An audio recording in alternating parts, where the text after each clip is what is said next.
Šiandien iš Juodosios jūros atskriejo svarbios naujienos. Čia Ukraina be atvangos taikosi į Rusijos laivus ir dabar net jų karinės palydos nebėra saugios. Smūgiai sukėlė paniką tarp Rusijos aukščiausios vadovybės, privertė juos atsisakyti naftos eksporto apsaugos idėjos ir galutinai įtvirtinti pasitraukimą iš Juodosios jūros. Pastaruoju metu Rusija buvo priversta atsisakyti karinių laivų palydos operacijų Juodojoje jūroje, iš esmės pripažindama, kad negali tinkamai apsaugoti savo jūrinių eksporto kelių. Dabartinė laivyno būklė riboja jo galimybės vykdyti palydos misijas, nes veikia per mažai laivų. Be to, Rusijos karo laivų gynyba yra nepakankama prieš tolimojo nuotolio smūgius ir jūrinius dronus. Be laivų trūkumo, bendra kovinė parengtis yra nepakankama, kad paruoštų Rusijos jūreivius Ukrainos smūgiams. Nors laivyne vis dar yra pajėgių jūrų pėstininkų, pasitaikė atvejų, kai net menkiausios klaidos lėmė perkėlimą į fronto puolimo dalinius, todėl Rusijos laivynui liko nekompetentingi jūreiviai. Visi šie veiksniai prisidėjo prie prastos Rusijos laivyno būklės, kuris dabar nesugeba apsiginti nuo smūgių, jau nekalbant apie kitų laivų palydą. Tai ypač svarbu dabar, kai nuolatiniai Ukrainos smūgiai vieną po kito naikina šešėlinio laivyno tanklaivius ir Rusijos karinius laivus Sevastopolyje bei Novorosijske. Pasak Rusijos valdžios, Liberijos vėliava plaukiojantis tanklaivis su Rusijos naftos eksportu buvo užpultas Rusijos teritoriniuose vandenyse, o jo kapitonas buvo sužeistas. Ukrainos tolimojo nuotolio dronai taip pat smogė dviem dideliems desantiniams laivams Sevastopolyje, kurie buvo naudojami karių ir šarvuotos technikos pervežimui. Radarų sunaikinimas Kryme prisidėjo ne tik prie laivų žalos Sevastopolyje, bet ir prie ribotų Rusijos galimybių apsaugoti savo jūrinės operacijas. Dėl palydos laivų trūkumo ir ribotos radarų aprėpties Rusijos tanklaiviai ir krovininiai laivai išlieka pažeidžiami, o tai lėmė Juodosios jūros eksporto maršrutų žlugimą. Rusija labai priklauso nuo šių maršrutų, nes maždaug 20% šalies jūrinių naftos eksporto ir 80% grūdų siuntų jūra eina būtent čia.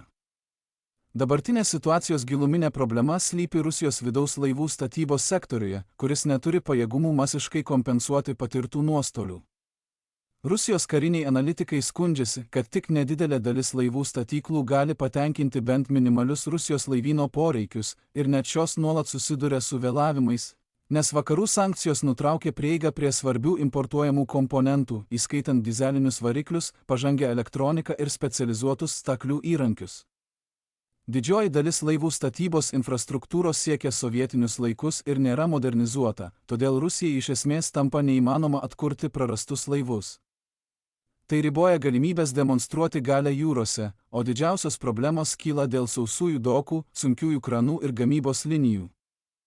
Situacija dar labiau apsunkina kvalifikuotų specialistų, ypač inžinierių ir suvirintojų, trūkumas, daugelis jų buvo mobilizuoti, todėl gamybos apimtys ir kokybė dar labiau prastėja. Dėl to kiekvienas prarastas Rusijos laivas turi didelę strateginę reikšmę, nes esama sistema nesugeba jo pakeisti laiku ar efektyviai. Dėl laivų trūkumo Rusija yra priversta mažinti naftos eksportą ir patirti pajamų nuostolius. Negalėdama statyti ir pakeisti karinių laivų, esami laivai tapo vertingesni už naftą, kurią jie padeda eksportuoti. Pažymėtina, kad naftos produktų yra gausu ir Rusija ateityje galės eksportuoti daugiau, tačiau praradus laivą, šiuo metu Rusija negali jo pakeisti, o tai dar labiau mažina jos galimybės demonstruoti galią. Nepaisant visų apribojimų, dalis Rusijos Juodosios jūros eksporto pajėgumų išliko ir Ukraina surengė plataus masto smūgį Tuapsėje, siekdama nutraukti ir šį maršrutą.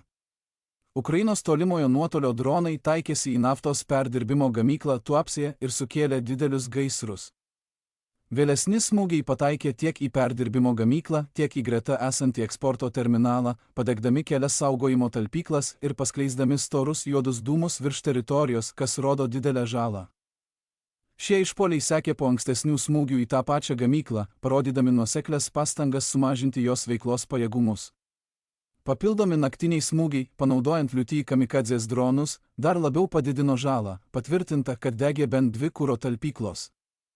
Ukrainos specialiųjų operacijų pajėgos taip pat smogė terminalo infrastruktūrai, apgadindamos pakrovimo įrangą, vamzdynus ir sandėliavimo patalpas, o gaisrai tęsėsi kelias dienas. Tuapsė perdirbdavo maždaug 200 000 barelių per dieną ir ją sunaikinus, Ukraina dar labiau sumažino jau ir taip ribotus pajėgumus.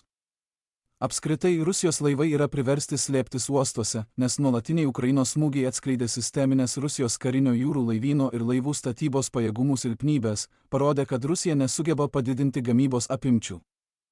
Kai karinio jūrų laivyno palyda atsitraukia, o naftos infrastruktūra masiškai dega, Rusijos naftos eksportas ir pajamos mažėja. Turėdama ribotas galimybės kompensuoti nuostolius, kiekvienas apgadintas laivas dar labiau didina spaudimą ir mažina Rusijos galimybės demonstruoti galią. Tačiau net ir uostuose Rusijos laivai nėra saugus, kaip aiškiai parodė pastarieji Ukrainos smūgiai. Jei norėtumėte sužinoti apie kitus svarbius šiandienos įvykius, kurių nespėjome aptarti šiame vaizdo įraše, būtinai apsilankykite mūsų interaktyviame naujienų žemėlapyje. Nuorodą į mūsų interaktyvų žemėlapį rasite aprašyme žemiau. Ačiū, kad žiūrėjote šią apžvalgą ir ypatinga padėka visiems, kurie jau seka mūsų interaktyvų žemėlapį.